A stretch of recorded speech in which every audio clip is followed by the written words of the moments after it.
Hey everyone, and welcome to week 5. You made it. This week we're examining social interaction, groups, and social structure. For you functionalists out there, this might be the chapter for you. I don't know, we'll see. We're definitely going to be examining some functionalist aspects of how basically things are formed and how they kind of continue to survive.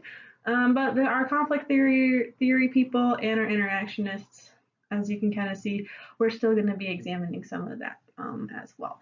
So kind of prepare yourself for this ride. There is a lot of information with this chapter. It's kind of similar to our first chapter, where if you're following along in our book, there's a ton of information, and some of this information is too much, and then others of it, I don't think it's enough.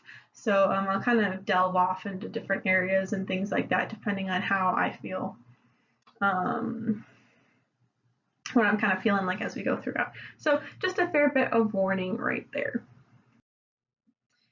Alrighty, so what is social interaction for this kind of introduction video?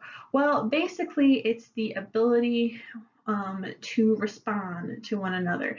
Kind of think about how we learned about last week on socialization and how we need that interaction to truly learn exactly how a culture is. We're kind of building onto that just a tiny bit more, and in examining how we really respond to one another, depending on the different things, such as we're going to learn the concept of roles, for example, or status. So all these different things kind of mingle in together to create social interaction. For instance, think about the Zimbabwe prison experiment that we learned about a couple weeks ago in our ethics chapter. Remember, or if you don't recall, people were kind of basically recruited through the newspaper and things like that in order to take part in this study that really examined the roles which someone would play if they were assigned the role of prisoner or if they were assigned the role of guard.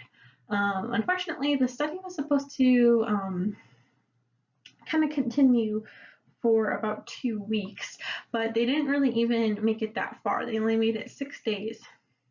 6 days, there we go. Because of the way how the guards took their roles too seriously. So that kind of just shows how much of the name of the role as well as the status of guard can really play into a person's mind about how the various aspects of life can be. And in addition, we can also think about the ways of the nonverbal communication, nonverbal social interaction is going on as well. For instance, what happens when people are wearing sunglasses, right? Or if you think about from the Milgram shock experiment, what happens when a person is wearing a lab coat? How do you respond to that, right? You might sit up a little bit straighter around a person with sunglasses, and you might be a little bit leery about them, might kind of stay away. Or if they're wearing something else, how do you react because of the different interpretation that you are examining? And this interpretation is really a true key factor in social interaction, right? We're able to read things as humans. We aren't robots. We don't have a code, right? With robots, you can just code something and then they will respond to it. Western Michigan School of Communication, for instance, has this robot named Pepper that they use a lot in examining people's communication with robots and things like that. You can actually code Pepper to respond to different texts and things like that. Just by coding. That's kind of how advanced everything is. But still, Pepper is still a robot. They don't really have those emotions and things like that. So I could go on to a whole rant about the communication with robots and everything, but I'm trying to refrain myself. But just basically kind of think of your own ability to interpret or define others' actions, right? Think about this pandemic, for instance, right? Now we have to wear masks, right? And if I was masked, you wouldn't really be able to see my facial features quite as much if I recorded my videos masked. So hopefully you're able to understand a little bit more about my own body language and things like that as I'm going through these lectures, having my face shown, and then the inflection in my voice, so that way different terms and materials kind of get through to you, right? If I only talked like this, maybe it would get annoying after a while, right?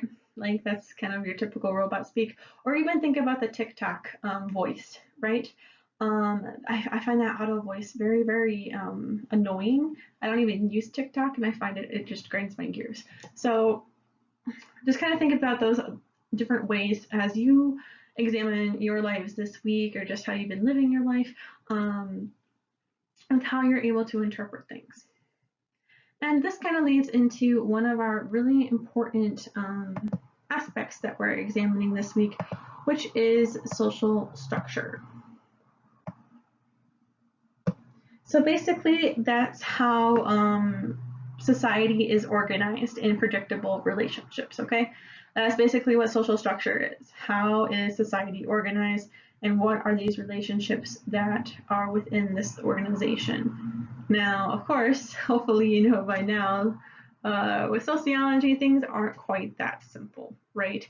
And so we're going to be learning a lot throughout this week as to how exactly these relationships are formed and how are they predictable and things like that.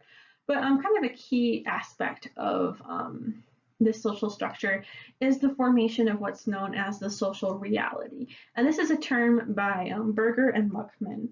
And it's basically how do we see ourselves? How do we perceive everything? So kind of jumping off of last week a little bit. And examining how do we create these meanings? How do we interpret that? And how do we kind of continue through that? How do we accept this as true? That's basically the line of social reality of what is true. And this goes into a long line of theory and perception that's kind of high level, not really, I did it in undergrad, but definitely higher level than this course. So if you're interested in learning more about social reality, feel free to check out Berger and Luckman's work. But for instance, with the pandemic, right? We all of a sudden, as a Western country, started wearing masks, and even today, there's a lot of mask debates about how, should we be wearing them? And it's all political and things like that. But if you come at it from using a sociological lens, examining the social reality of it, it just basically became our reality as we were trying to combat COVID. Versus, however, over in Asia and more Eastern societies, wearing masks was very the norm, right? You would just wear them. There wasn't a big uproar about having to wear masks because that was already established when COVID came around. So, in a similar way too, the different types of masks that people wore, maybe you just wanted the surgical ones, your N95s or whatever, that constructed your reality. Or if you wanted to do more color, maybe you match your mask to your outfit, that kind of thing. That also contributes to the reality that you create, how you perceive life. So that's kind of one instance of social reality and creating social reality as your own. Kind of similar thing too regarding, for instance, one of them that's on my mind is basically kind of paying respect for our dead. We talked about a couple weeks ago some cultural universals and how every single type of culture has some similar things that they go through, similar like how they respect their dead or mourn their dead, right? For instance, Egyptians go through the mummification process, and Vikings, they would burn them at the pyre, and here in the US, you can bury people, cremate them, turn them into a tree, that kind of thing. So all of that is based on our reality. So there's a lot more examples too, and those of you following in their book, they'll have a couple, but basically what you have to know for social reality at the end of this branch is that it's constructed from these relationships.